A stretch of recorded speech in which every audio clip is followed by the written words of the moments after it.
সুধী দর্শকবৃন্দ, আশা করি আপনারা সকলেই ভালো আছেন।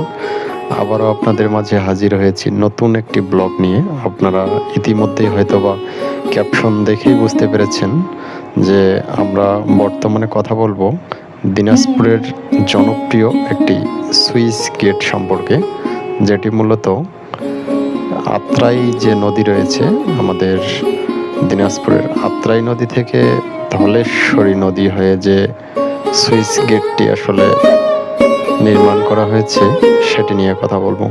তো আপনারা ইতিমধ্যেই দেখতেই পাচ্ছেন আসলে এখানকার পরিবেশটি অত্যন্ত চমৎকার এবং নিরিবিলি, এবং এখানকার যে মনোমুগ্ধকর পরিবেশ সেটি হয়তো আপনারা না আসলে বুঝতেই পারবেন না।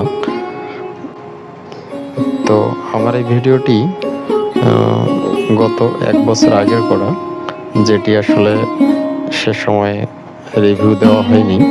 তো ভাবলাম নতুন করে আসলে সেই ভিডিওটিতে ভয়েস ওভার দিয়ে একটা রিভিউ দিয়ে দিই।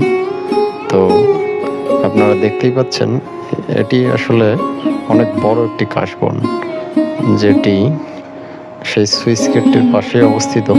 এবং আপনারা দেখতেই পাচ্ছেন আসলে নদীটি আত্রাই নদীটি এই স্থানে অন্তত অনেক প্রশস্ত, এবং এখানে আসলে দেখতেই পাচ্ছেন আপনারা ঘোরাঘুরি করার জন্য, আপনারা এখানে সময় কাটানোর জন্য বাংলাদেশ পানি উন্নয়ন বোর্ড কর্তৃক অনেকগুলো আসলে বসার স্থান দেওয়া হয়েছে, এবং উপরে ছাতাও রয়েছে। আসলে আপনারা বলা যায় না, অনেক সময় বৃষ্টি এসে যেতে পারে আপনারা যখন ঘুরতে যাবেন।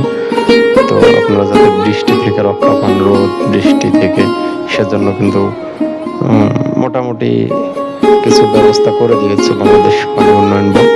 এবং আপনার যদি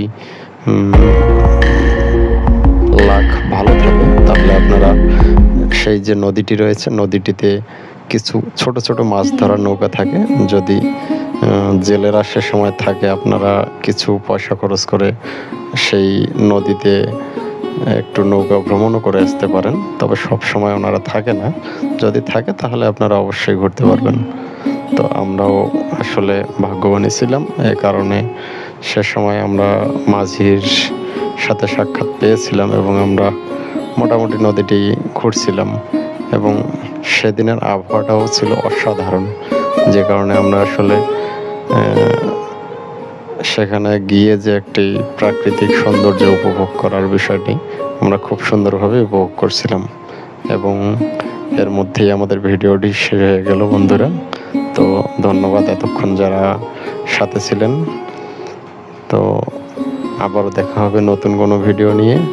ততক্ষণ আমাদের সাথে থাকুন এবং সুস্থ থাকুন।